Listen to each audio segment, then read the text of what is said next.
Yields, I now recognize the chairman of our counterterrorism subcommittee, Mr. Pfluger. Thank you, Mr. Chairman, and appreciate this hearing. I'll get right into it. When you look back at Volt Typhoon, Storm 0558, Salt Typhoon, I mean, you know, the list goes on and on. I'm obviously worried about critical infrastructure, not just in my own district that includes energy production, but every other aspect of our lives. So I'll start with you, Mr. Wales. In last Congress, I introduced the 7 Act, which was, and I hope that we can mark it up in this committee this year and send it to the floor, because it's a coordinating piece of legislation that asks our federal agencies to do the hard work of coordinating. So who is the lead government agency when it comes to responding immediately to a cyber threat? So different agencies are going to bring different authorities to the table, and you're going to want all those authorities to deal with the challenges that we have. So CISA has certain authorities in being able to help an entity recover from an incident, making sure they understand what's happened, but you also want, at the same time, the FBI that can use its law enforcement authorities to figure out who the adversary is and are the things that can be done to disrupt their infrastructure, impose consequences. There's coordination with the intelligence community that's going to be tracking adversaries overseas. So there's not necessarily going to be one person, because no one agency has all the authorities, resources, and capabilities that we're going to need to tackle that problem. And what you want are those agencies working closely together. And I would argue from my time in and having just left, the operational coordination amongst the agencies working on cybersecurity is better now than it has ever been.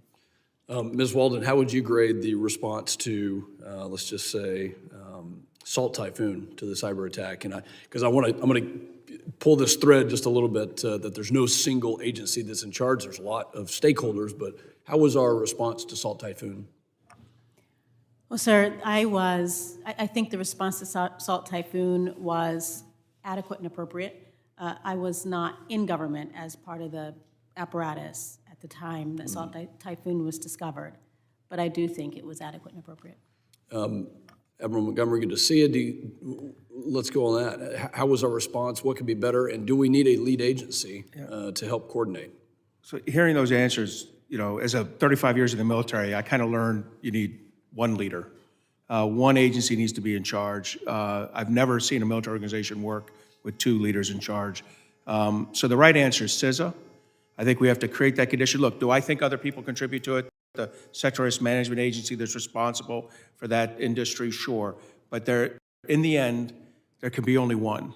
And that leader, I think, needs to be CISA. I think the Biden administration missed a great opportunity to do that in National Security Memorandum 22. Even though CISA was telling them to do it and asking for that lead responsibility, they did not get it. I think we need to, as we redo National Security Memorandums and things, I think an upgrade to that, to put CISA in charge. This is a bipartisan issue. Yeah. You know, this committee created CISA.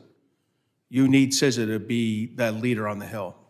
You know, in the aftermath of the Loper-Bright decision, the Chevron deference precedent, Mr. Chairman, I think this is a perfect opportunity for us to be specific in this committee and to take what Admiral Montgomery is saying and designate a lead agency and actually tell the agencies what we want them to do, not just give them the open blank chalkboard to write what they think is best, but for Congress to take an oversight role.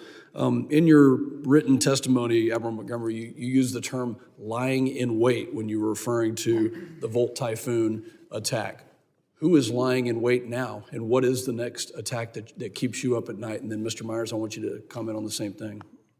I think all of the axis of authoritarians could lie in wait. That's China, Russia, India, North Korea. But I think realistically, the countries that are thinking about that they need to stop an American ability to mobilize forces or really weaken our economic productivity, it's China and Russia. I think China is the predominant actor right now. I think Russia is distracted by other things. I have no doubt that there's Russian malware in our systems with access, with an ability to be accessed at a later date. So it's China, Russia, and we got to keep our eye on, if I had to choose one, I'd choose China. Thank you. Mr. Myers, I'll give you the last 30 seconds. Thank you, sir. These incidents are not over. Salt Typhoon is an ongoing activity by an adversary, as is Volt Typhoon, or what we call Vanguard Panda. So this is something that we need to continuously engage. We need to continuously identify it, root them out, and put a stop to them and cut off their access. So I would say that I just want to make that point that this is something that's ongoing. We need to remain focused on it. Thank you for your testimony, Mr. Chairman. I yield back.